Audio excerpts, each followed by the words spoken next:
The Maharashtra right to public service act 2015, जैसे कि आपको मालूम है कि in India we have the finest of laws, but implementation को अगर लेके देखा जाए तो बहुत कम इम्प्लीमेंट होता है. The government discourages it, but even the citizens are to be blamed because they refrain from using it in a timely manner. Our responsibilities as a citizen, we cannot merely as consumers of good governance, we must be participants, we must be co-creator. तो अक्सर हमने देखा है कि कोई भी law ले लो आप, मतलब यानी कोऑपरेटिव हाउसिंग सोसाइटी में देख लो या कहीं पर भी आप कोई भी फोरम में चले जाओ, तो हमेशा हम सिर्फ कंप्लेन ही करते हैं. तो we have to participate and we have to use those laws in a more bona fide manner and in a responsible manner. क्योंकि अक्सर हमने ये देखा है कि जो मिडिल क्लास पीपल है, those who are in business और दोज हु आर वर्किंग, तो उनका जो माइंडसेट जो होता है, अरे कौन ये झंझट में पड़ेगा, 2 पैसे एजेंट को दे दो वो कर देगा. यहीं पे हमारे ये जो लॉज हैं यहीं पे मार खाता है. तो we must take out time, because क्या होता है कि ये कोई भी इशू होता है जो आपका है इशू, वो सबसे अजीज होता है आपको. So that is the most important issue for you but not for the others. तो अगर आपके लिए कोई भी इश्यूज इंपॉर्टेंट है, then you have to due diligence. Okay, कोई भी लॉज आता है तो लोग कहते हैं कि भाई it's a weapon, it's a atom bomb and what not. But हम ये मानते हैं कि ये जो एक्ट्स जो आते हैं, वेरियस एक्ट्स जैसे ट्रांसफ़र ऑफ डिले एक्ट है, Maharashtra right to public service act है, राइट टू इंफॉर्मेशन है, एंड ऐसे बहुत सारे लॉज हैं जो मतलब यानी है, मगर we have to use it as a tool. और जैसे कि मैंने आपको पिछले सेशन में बताया था कि एक्ट को यूज़ करते वक्त आपको 2 चीज़ का ध्यान रखना है. एक तो जिसके साथ में आप डील कर रहे हैं and your body language. I simply believe it's a powerful tool in the hands of the citizens, which needs to be seriously explored. Actually, we have very good laws, but cribbing about bad governance is just the problem. We as citizens need to work towards finding a solution. अब जैसे कि मैं apex committee में represent करता हूँ, तो जब हम कोई सारे 24 वार्ड्स को रिप्रेजेंट करता हूँ on behalf of the citizens, तो जब कोई भी इशू को हम प्रेजेंटेशन देते हैं वहाँ पे, तो आई मेक श्योर कि अगर हम कोई चीज़ को पॉइंट आउट कर रहे हैं कोई, तो उसके साथ में हम सल्यूशन भी बताएं, ताकि on one side you have the problem and the other side you have the solution. Only then you will, आपके जो इशू का समाधान हो सकता है. So it is very important.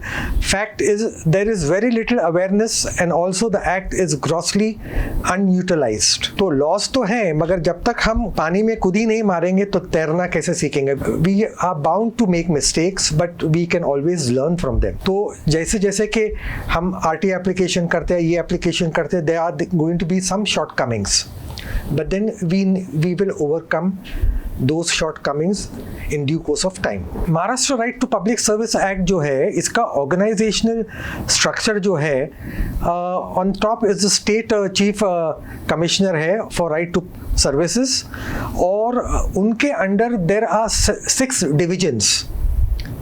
जैसा ये औरंगाबाद का है, नासिक का है, तो ऐसे 6 डिविजन्स हैं. और यहाँ पे बॉम्बे में आप लेफ्ट साइड में आप देखेंगे कि द डेस्क ऑफिसर्स आर जो नीचे हैं वो उस कार्य को आगे ले जाते हैं और आपको वो राइट टू सर्विस एक्ट का समाधान दिलवा सकते हैं. जो की इम्पॉर्टेंट फीचर्स हैं जो आप लोगों को समझने की ज़रूरत है, is that the Maharashtra right to public service ordinance was prolongated on 20th April 2015. It's a state act which came into force after Maharashtra Government Gazette notification dated 21st of August 2015. The Maharashtra Right to Public Service rules were notified on 16th of November 2016. आप जानते हैं कि भले ही act enact हो जाता है, but जब तक रूल्स फ्रेम नहीं होते हैं तब तक आप वो एक्ट इम्प्लीमेंट नहीं कर सकते हो. So it is very very important कि the rules should be notified in a time bound manner by the government so that the act can be implemented in true letter and spirit.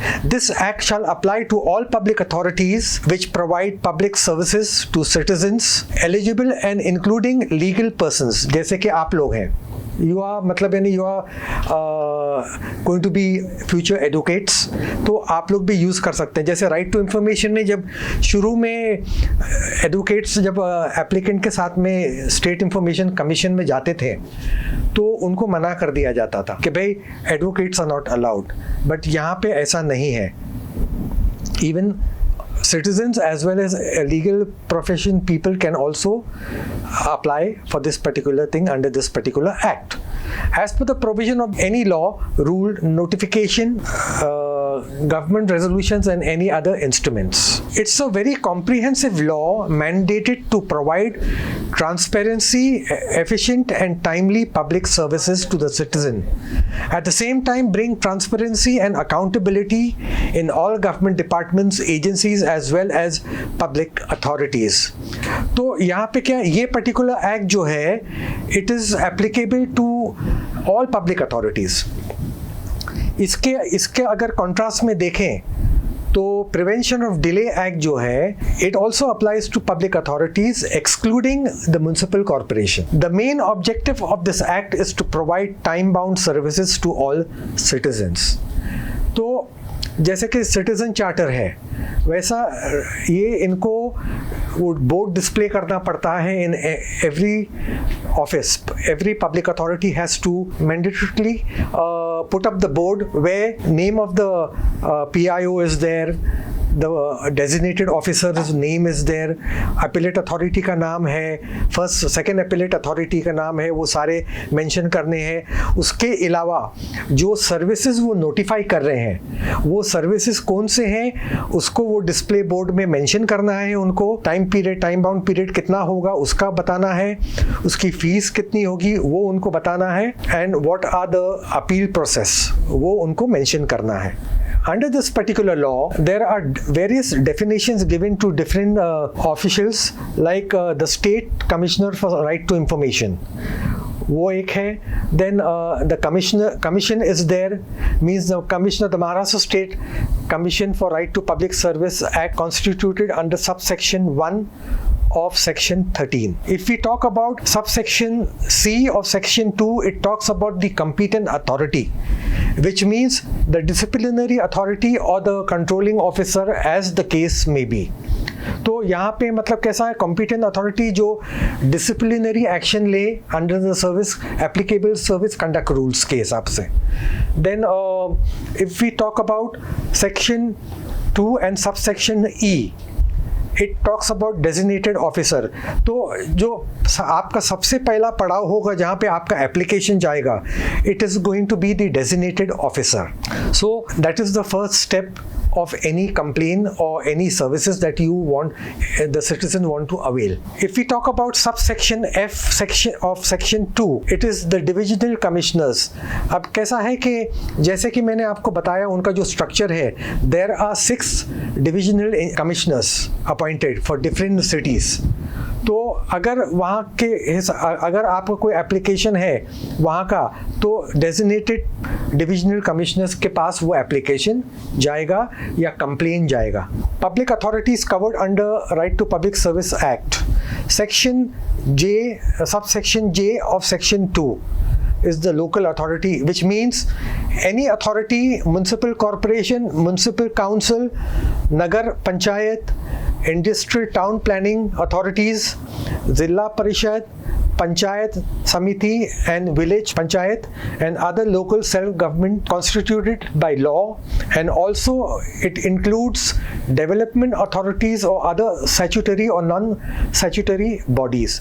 तो broadly speaking it covers every public authority, जहाँ पे मतलब यानी जहाँ पे citizen charter भी है और जहाँ पे पब्लिक सर्विसेज नोटिफाई की गई है। ये आपको समझना है कि जब कोई भी आप एप्लीकेशन लेके जाते हैं तो आपको ये देखना है कि वहाँ पे बोर्ड लगाया है कि नहीं लगाया है।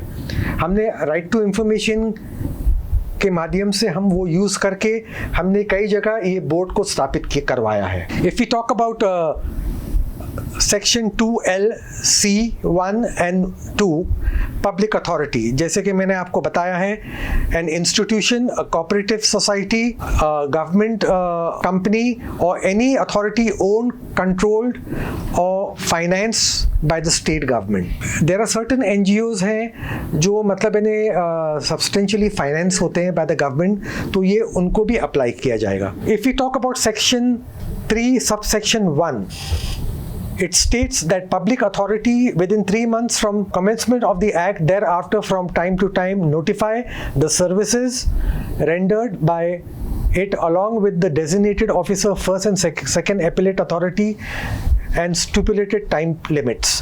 तो जैसे मैंने आपको बताया हूँ कि कैसा होता है कि जब ये right to public service act जब 2015 में आया था तो वहाँ पे बहुत कम सर्विसेज नोटिफाई हुए थे, and as and when the time went उन्होंने ऐड करते गए।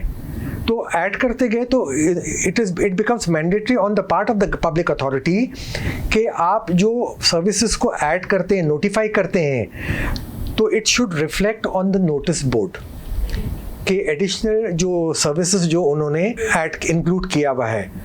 आज के तारीख में as on today there are about 662 services that have been notified by the public authority by 27 public authorities. Okay, if we talk about subsection 2 of section states that the public authority shall display, जैसे कि मैंने आपको बताया हूँ कि notice board पे आपको देखना है। अच्छा, आपको मालूम है सिटीजन चार्टर एक होता है, नोटिस बोर्ड जो राइट टू सर्विस एक्ट के अंडर जो बोर्ड में नोटिफाई होता है, ये दो अलग चीज़ें हैं। So only those services which are notified as per the Right to Public Service Act, उसी के अंतर्गत आप समाधान मांग सकते हैं। If we talk about section 6(1), which states that every eligible person having applied for any public services shall be provided with a unique application number। जब आप कोई भी एप्लीकेशन लगाते हैं तो एप्लीकेशन के साथ में आपको जो भी एविडेंसेस जो हैं, जो एनेक्स्चर्स हैं, जो आप ऐड करते हैं, उसके साथ में फॉर्म नंबर 1 है, उसको अटैच करना पड़ता है और उसका एक कॉपी लेके उसमें एक्नॉलेजमेंट लेना पड़ता है from the office of the designated officer. तो जब आप एप्लीकेशन फाइल करेंगे तो आपको आपके कंप्लेन का एक यूनिक नंबर मिलेगा, so that is going to be your tracking number. ठीक है, so that can be your complaint can be track online as well as otherwise. Section 6(2) की अगर हम बात करते हैं तो it states that all public authorities are duly bound to update status of all application received by them। ये उनके ये जो जितने भी पब्लिक अथॉरिटीज़ हैं उनके लिए मैंडेटरी है कि जितने भी एप्लीकेशंस आते हैं उनके पास, तो वो तो एक तो आपको उसका यूनिक नंबर देते हैं, at the same time website में उनके they have to mention and they have to update whatever complaints that have been received, so that in turn कि जब एप्लीकेंट अगर अपने एप्लीकेशन को ट्रैक करना चाहे तो he can very easily do it online. Section 7 states that all public authority should utilize information technology to deliver their respective public services within the stipulated time limit। तो जैसे कि ये मैंडेटेड है कि भाई under the public service act they have the public authority should address your complain, should address applications for specific services in a time bound manner. अगर हम sub section 5 of section 9 की बात करते हैं, the first and second appellate authority while deciding an appeal under the section shall have the same powers vested with the civil court while trying a suit under the code of of Civil Procedure 1908 in respect of the following matters, namely, इनके पास civil court के powers होते हैं और जो civil जज होता है he has the power के requiring the production of an inspection of documents or record from any specific public authority, issuing summons for hearing and any other matter which may be prescribed as per the guidelines. तो उनके पास बहुत अच्छे powers होते हैं। और आज मैं आपको बताऊं कि पिछले हफ्ते राइट टू सर्विस एक्ट का कॉन्फ्रेंस हुआ, वहाँ पे जो कमिश्नर थे उनसे भी हमने काफ़ी अच्छा इंटरेक्शन किया। He is very proactive and आपका अगर कोई भी कंप्लेंट्स का या कोई भी सर्विसेज जो आप अवेल करना चाहते हैं उसका समाधान नहीं हुआ है तो you can directly approach him with that unique complaint number. So he will take immediate action. So it was very encouraging for the activists in all over Mumbai. And वो चीज़ है कि आप ये particular service जो है इसको आप avail कर सकते हैं and definitely you can get good results. Section 10 talks about penalty. तो यहाँ पे कैसा है कि अगर आपने एप्लीकेशन किया, आपने कंप्लेन किया और या आपने कोई सर्विसेज अवेल करने के लिए एप्लीकेशन लगाई, तो जो डेजिग्नेटेड ऑफिसर है अगर वो इंफॉर्मेशन आपको नहीं देता है तो he has to give it in a time bound manner. अगर वो रिफ्यूज करता है तो he has to record the reasons in writing और उसके पश्चात अगर आपके एप्लीकेशन को ज़रूरत पड़ती है फर्स्ट अपील में जाने के लिए, सेकेंड अपील में जाने के लिए and subsequently to the commission, then they have the authority to penalize. और उसका जो पिनलाइजेशन का जो अमाउंट है it varies from 500 rupees up to 5000 maximum. मैं समझता हूँ कि 5000 अगर वो पिनलाइज भी करते हैं तो it is a very small amount, but इसके पश्चात क्या होता है कि आपका जो सर्विस रिकॉर्ड है उसमें आपके एडवर्स रिमार्क जाते हैं। सो that is what is making a great difference. तो आपके प्रमोशंस रुक जाएंगे, आपका पेंशन्स हैं, वो सारी चीज़ें, प्रोविडेंट फंड्स हैं, वो सारी चीज़ें रुक जाएगी, उसमें बाधा आ सकती है। So it is a very good act and मैं समझता हूँ अगर आपने ड्यू डिलीजेंस किया, आपने अच्छे तरीके से एप्लीकेशन फाइल किया after doing research, then definitely you can get very good results. Section 11 talks about procedures of recovering of penalty. The appellate authority concerned or the commission shall communicate to the designated officer or the first appellate authority as well as the public authority about the amount of penalty imposed in writing.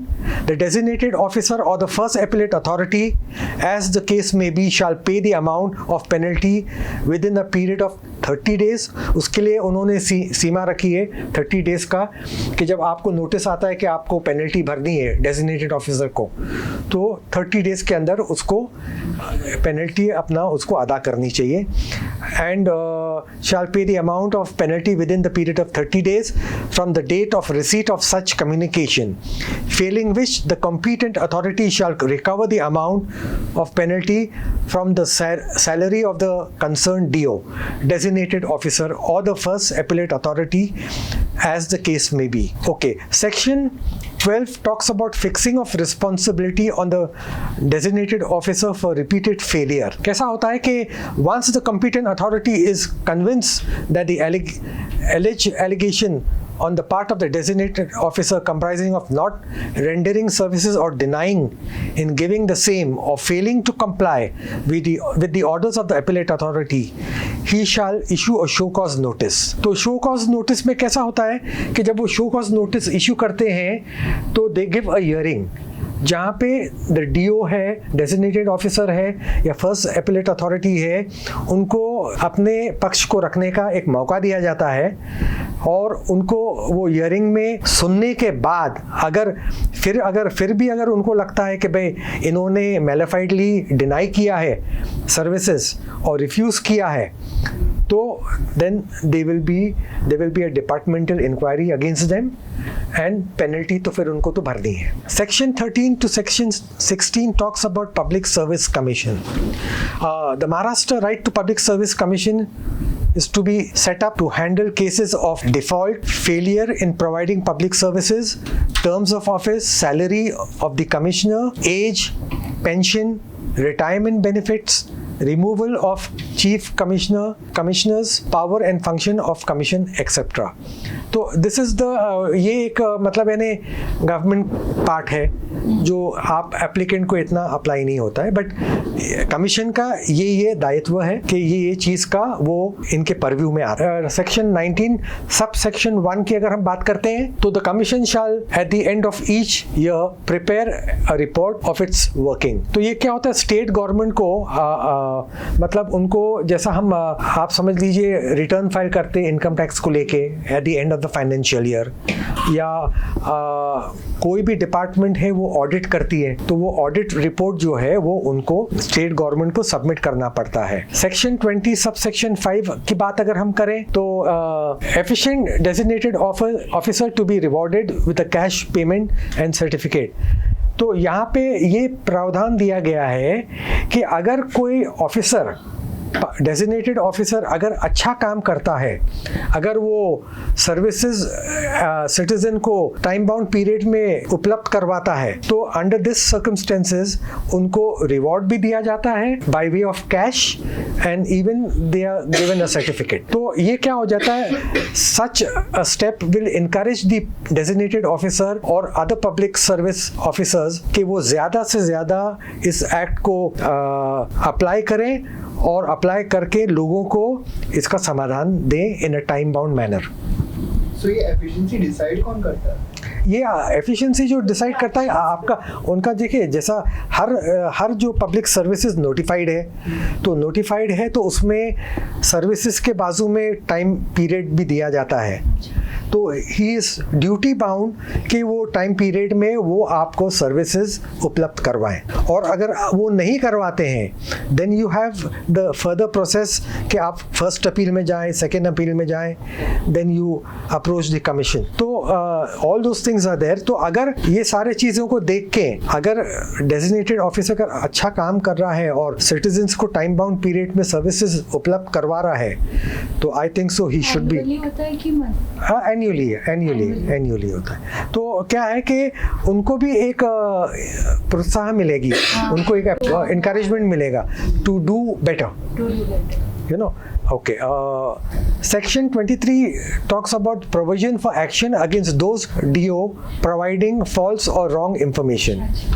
तो अगर वो आपको information services जो है वो आपको deny करते हैं, नहीं देते हैं with in a time bound period, या अगर आपको सर्विसेज जो आपने मांगी है और वो और आपको कोई और चीज़ देते हैं तो इट अमाउंट्स टू फॉल्स और wrong information which is being provided by the designated officer. हाँ, penalty will be the same. It may vary between 500 to 5,000 rupees. That is the maximum. Section 25 talks about protection to the designated officer for action taken in good faith. तो अभी जैसे doctors का भी हम बोलते हैं ना कि मेडिको लीगल जो केसेस होते हैं जो अपना कंज्यूमर कोर्ट में फाइल होते हैं तो उसमें हमने कई बार ऐसे देखे हैं कि जो ऑर्डर्स आते हैं वो कहते हैं कि भाई they have act the doctor has acted in good faith तो he can not be charge. तो इस चीज़ का भी मतलब इन्हें ध्यान है रखना चाहिए आपको. ये जो this is a chart explaining the process of filing the applications. Online applications भी आप लगा सकते हैं, फिजिकल एप्लीकेशंस भी लगा सकते हैं. The process of filing the application within timeline. As per section 5, subsection 1, citizen had to file the application duly complete in all respect and in the prescribed format to the designated officer. यहाँ पर एक चीज़ बहुत important है जो आपको note करनी चाहिए. Various commissioners हम जिनसे इंटरेक्शन करते हैं इन राइट टू इंफॉर्मेशन, तो हमें ये पता चलता है कि आपने देखिए इनका फॉर्मेट है फॉर्म नंबर 1, 2, 3, 4 एंड 5 वो मराठी में है, और मराठी में होने के अलावा ऊपर के तरफ जो उन्होंने जो गवर्नमेंट का जो एक्ट है उसका डिस्क्रिप्शन दिया गया है। तो लोग क्या करते हैं, वो फॉर्म तो डाउनलोड कर देते हैं और उसको रीटाइप करते हैं। तो जब आप रीटाइप करते हैं तो वो सारी चीज़ें नहीं आती हैं। तो क्या हो जाता है कि जो डेजिग्नेटेड ऑफिसर है वो कोई भी सादा कंप्लेन समझ के उसको डस्टबिन में डाल देगा। बट जब आप वो फॉर्म्स को डाउनलोड करें और पेन से भर के आप अगर उसको फाइल करें, जैसा कि सब सेक्शन 2 ऑफ सेक्शन 5 बताता है कि you have to attach all the relevant evidences, supporting documents as annexures with your application to the designated officer when it is in complete in all respect.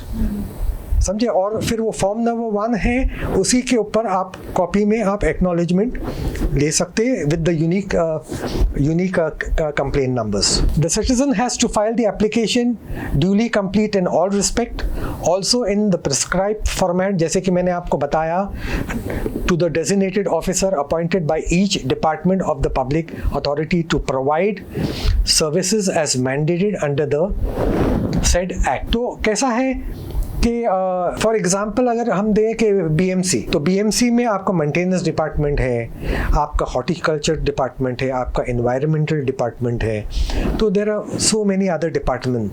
तो क्या होता है कि even building and factory, जैसा कि आपको मालूम है कि बहुत सारे अनऑथराइज्ड कंस्ट्रक्शन होते हैं all over Mumbai, all over the country.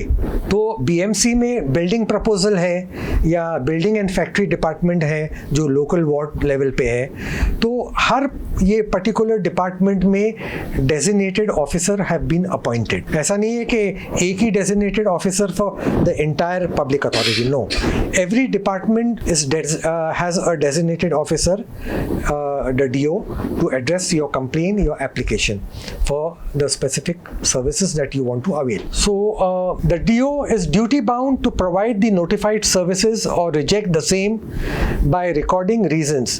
तो अगर designated officer आपके application को go through करता है और अगर वो reject करता है तो he has to justify that rejection in writing, कि under what law he has rejected your application.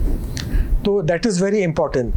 Thereafter then you can go in for the first appeal with the first appellate authority, जिसका form number 2 है. Okay. As per section 9 subsection 1, the act mandates the first appellate authority by its order may direct the DO to either provide the services solicited or rejected, which shall not be ordinarily exceeding 30 days. तो अगर आप first appeal में जाते हैं तो the first appellate authority is going to direct the designated officer कि आपको वो एप्लीकेशन को आपको अंजाम देना है, आपको उसका समाधान करना है और with in a period of 30 days. Before deciding the appeal, the first appellate authority shall give an opportunity of being heard to the appellant as well as the designated officer. तो जैसे कि मैंने आपको बताया कि आपने जब फर्स्ट अपील में गए तो he is going to issue a show cause notice to the designated officer और he will give them a hearing जहाँ पे फर्स्ट appellate मतलब DO भी रहेगा और applicant भी रहेगा and वहाँ पे final decision लिया जाएगा whether you can be given the services or the application can be rejected. ठीक है? अगर हम सब सेक्शन 3 ऑफ सेक्शन 9 की बात करते हैं, applicant can prefer the second appeal against the order of the first appellate authority to the second appellate authority within a period of next 30 days from the date on which the order of the first appellate authority is received or after 45 days of the date of filing the first appeal. तो जैसे कि मैंने आपको बताया, अगर आपने first appeal में आप गए और जो भी डिसीजन हुआ उसका ऑर्डर अगर आपको मिल जाता है तो 30 days from the first appeal order और 45 days from the application of the first appeal आप सेकेंड अपील में जा सकते हैं. if you are not satisfied with the services or with the reply or the order which has been pronounced by the first appellate authority. The second appellate authority shall admit the appeal even after the expiry of the period of 30 days or 45 days as the case may be, subject to maximum period of 90 days. तो आप जब second appeal करते हैं तो there is a time limit of 30 to 45 days.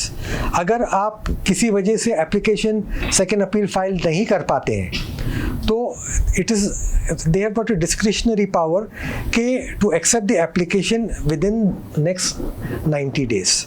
तो in totality it is going to be 90 days. ठीक है. If it is satisfied that appellant was prevented by sufficient cause from filing the appeal in time, whatever the reason may be, तो वो आपको 90 days का allow करते हैं कि आप एप्लीकेशन फाइल कर सकते हैं. As per section 9 sub section 4 की बात करते हैं.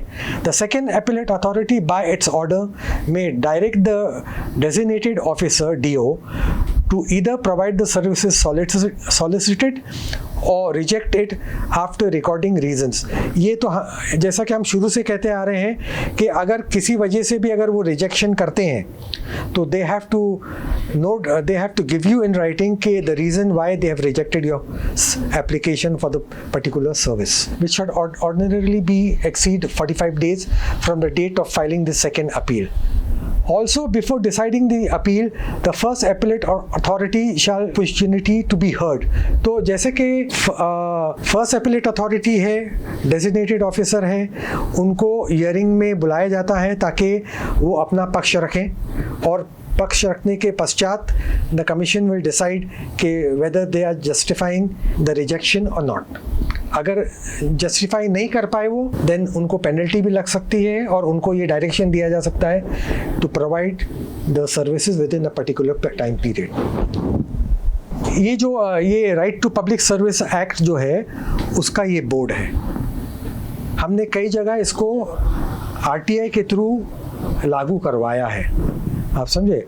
तो यहाँ पे देर आर वेरियस कॉलम्स के name of the first DO का नाम है, फर्स्ट एपेलेट अथॉरिटी है, सेकेंड एपेलेट अथॉरिटी कौन है, what are the services that are being given that are notified and time bound period कितना है, फीस कितना है, वो सारी चीज़ें यहाँ पे आपको बोर्ड में डिस्प्ले होती है. तो आपको जब हम कहते हैं कि आप रिसर्च करिए तो पहले आप वो पर्टिकुलर अथॉरिटी के पास जाएं, ये सारे रिसर्च कर लें, देन फाइल योर एप्लीकेशन. तो क्या हो जाएगा कि उसमें कोई भी चांसेस नहीं होगा एरर का, है ना. फुल प्रूफ होना चाहिए आपका एप्लीकेशन. जैसे कि ये पब्लिक अथॉरिटीज जितने हो, जैसा होम डिपार्टमेंट है, ये मैं बात कर रहा हूँ करीबन 2020 की. ओके. तो होम डिपार्टमेंट का 31 सर्विसेज जो था पब्लिक नोटिफाइड किया था. Revenue and forest department 60 services को नोटिफाई किया था, and so on and so fourth. आप देख सकते हैं हर पर्टिकुलर पब्लिक अथॉरिटी का उन्होंने नोटिफाई किए, जो आज के तारीख में इन टोटलिटी अगर हम देखें तो 662 services from 27 public authority has been notified. Various departments हैं. 27 public services, 27 public authorities. Okay. Tribal development department है, school education and sports department है, medical education and drug department है, tourism and cultural affairs ministry है. तो ये सारे उस वक्त तो 369 था, अब 662 हो गया. इंडिविजुअल अगर हम रेवेन्यू डिपार्टमेंट्स की बात करें, पब्लिक अथॉरिटीज़ की बात करें, तो ये सारी चीज़ें हैं नोटिफाइड. रेवेन्यू डिपार्टमेंट के अंडर जैसा एज है, नेशनैलिटी है, डोमिसाइल सर्टिफिकेट है जो जनरली आपको तहसीलदार से मिलता है. ओके. देन इनकम सर्टिफिकेट है. ये these are all given to you through the tahsildar. इसका एक प्रोसीजर है, इसके फॉर्म्स हैं. तो वो सारी चीज़ों को आप अगर इस एक्ट के अंतर्गत अगर आप एप्लीकेशन लगाते हैं then they are duty bound to give it within that particular time bound period. And then अगर वो नहीं देते हैं तो you have the other recourses जैसा first appeal है, second appeal है, then you have commission, you can go there. और इसके अलावा भी अगर आप देखेंगे कि महाराष्ट्र गवर्नमेंट ने सरकार संवाद जो है, you must have heard about it. सरकार संवाद। You must have mentioned it last time, if I'm not नहीं मेंशन किया, उसका भी एक अलग से मैं बनाया हूँ। Okay. तो वहाँ पर भी आप जैसे कि अर्बन डेवलपमेंट डिपार्टमेंट 2 मंत्रालय है जो ओवरसी करती है ये सरकार संवाद। क्या है सर सरकार?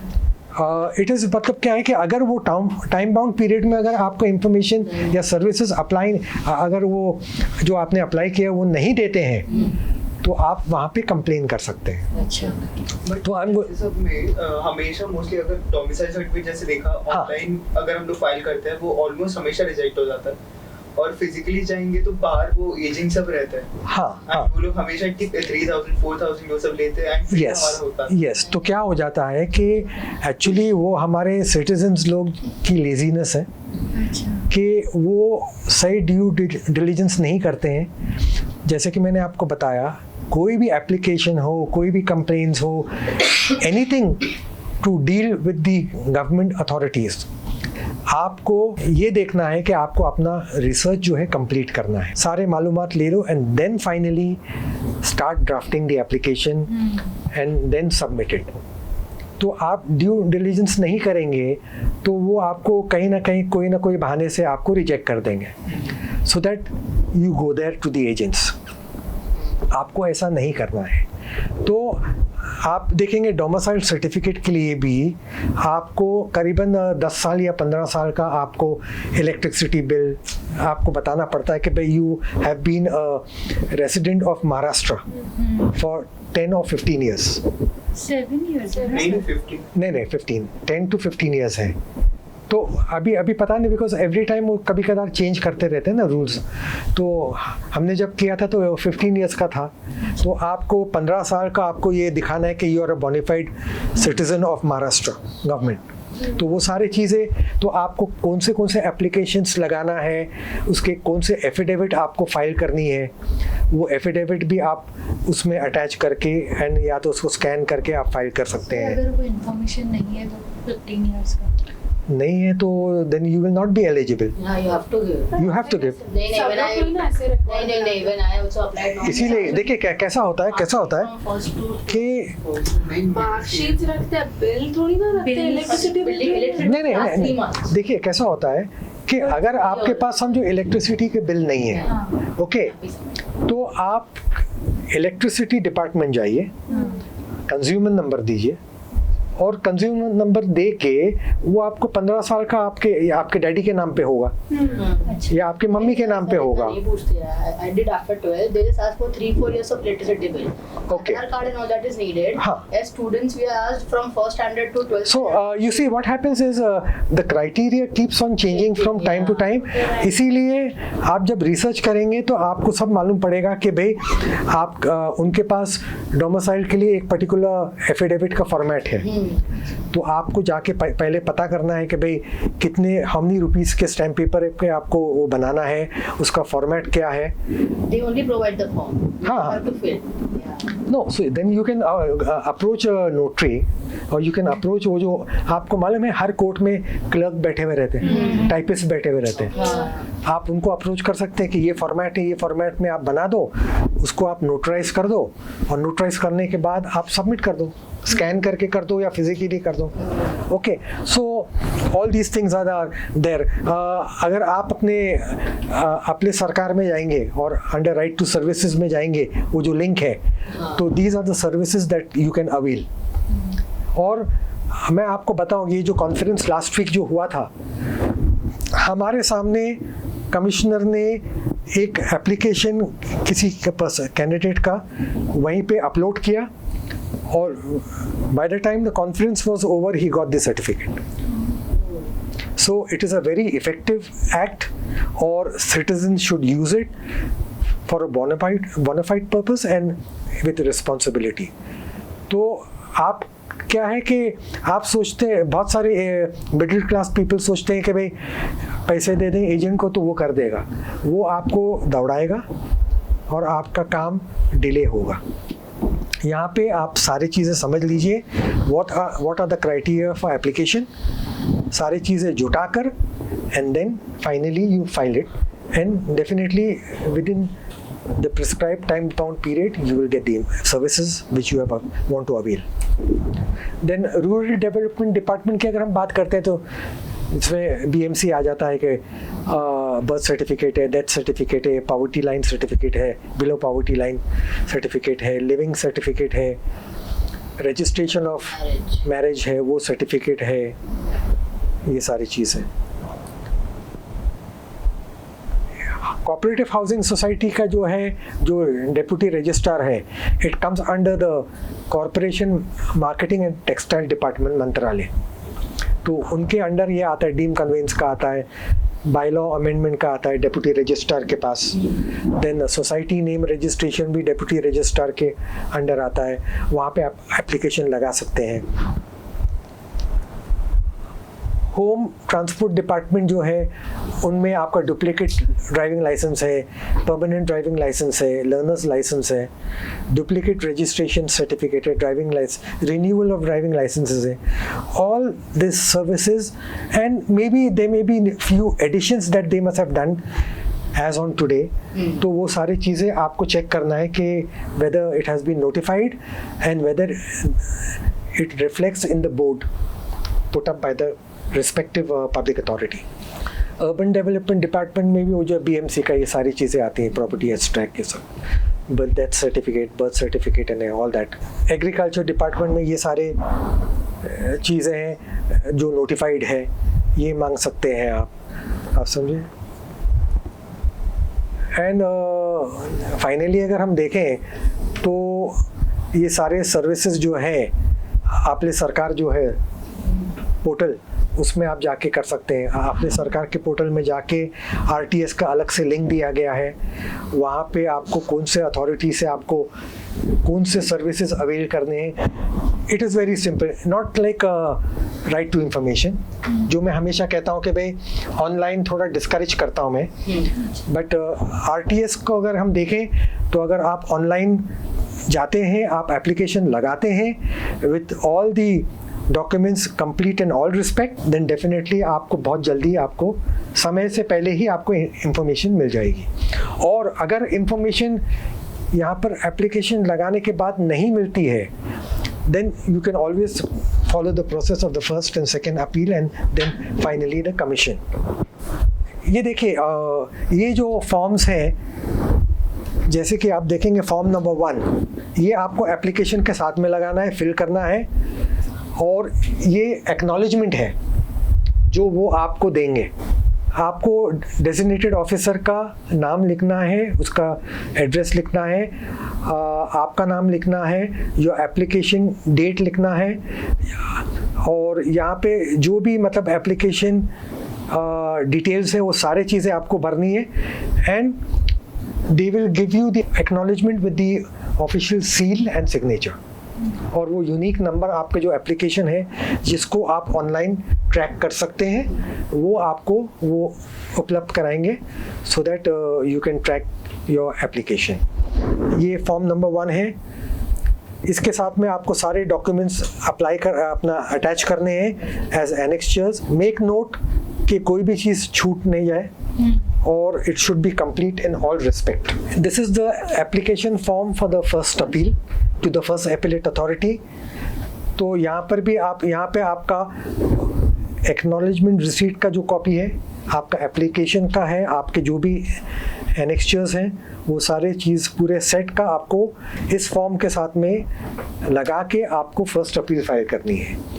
ओके, तो these are the date of acknowledgement है, date of production of documents है, details of public service required, details of the designated officer, stipulated time limit है, ये सारे डिटेल्स आपको भरने हैं और आपको सबमिट करने हैं। ये फॉर्म नंबर 3 जो है, ये है an application for the second appeal to the second appellate authority. तो आपका जो एप्लीकेशन है वो आपका जो फर्स्ट अपील के साथ में आपने जो डॉक्यूमेंट सबमिट किए थे वो सारे चीज़ें इसके साथ में अटैच करके सेकेंड अपील के लिए आपको आपका एप्लीकेशन फाइल करना है। ठीक है। इसके अलावा ये जो फॉर्म नंबर 4 है, जब आप कमीशन में केस दायर करेंगे तो पहला जो टेबल है it has to be filled by the designated officer. जो बी टेबल है वो फर्स्ट एपेलेट अथॉरिटी को फिल करना है और सी जो है सेकेंड एपेलेट अथॉरिटी को भरना है और ये सब चीज़ जो है लेके आपको कमीशन में एप्लीकेशन फाइल करनी है। यहाँ पे हमने इंग्लिश में एज वेल एज मराठी में भी दिया है। स्टेट कमिश्नर के पास जाता है ना? हाँ, ये स्टेट कमीशन के पास जाता है। तो आपको ऐसे ही इसको डाउनलोड करना है, फिल करना है और आपको एप्लीकेशन फाइल करनी है। इसको रीटाइप कभी नहीं करवाइए बिकॉज वो इफेक्ट नहीं पड़ेगा और ultimately it might land up in a dustbin. Okay, so इनका जो एक्ट का वो जो भी डिटेल्स है that gives a very big impact on the public authority. ये फिफ्थ है form for appeal to the Maharashtra state commission. जैसे कि मैं आपको हमेशा बताता हूँ कि the Maharashtra right to public service act 2015 it's a powerful tool in the hands of the citizens. It is up to the citizens to use it in a responsible manner and for a bona fide purpose only. Frivolous use or use with the intention to harass will defeat the very objective of this particular act.